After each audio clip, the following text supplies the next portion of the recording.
много ниски. Целият клас бяхме загрижени за неговите оценки и за това, че няма да завърши с нас. И го убедихме да дойде на консултация по български език и той се съгласи.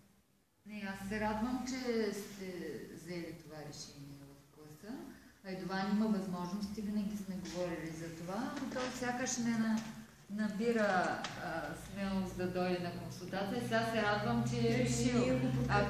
Да, и той винаги знае, че каквито проблеми и да има, винаги в този час аз съм на ваше разположение, дори даже да не е в деня за консултация, винаги има възможности, каквото не е ясно, допълнително да работим.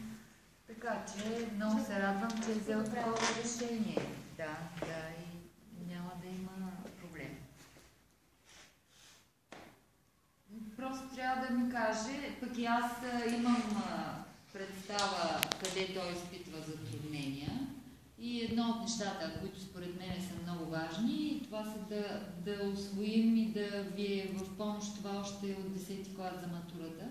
Тъй, че може би първата консултация ще започнем с граматична грешка. Те са едни от най-трудните грешки. Ние в час сме работили върху всяка от граматичните грешки, правили сме упражнения и сега ще започнем, например, от членуване на имената.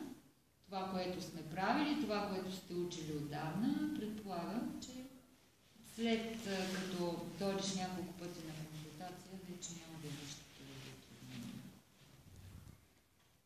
Благодаря на госпожа Петова. Благодаря, че пое да те вземе и да ти помогне индивидуално. Те винаги знаят, че винаги са добре дошли, стига да желаят. И аз се радвам, че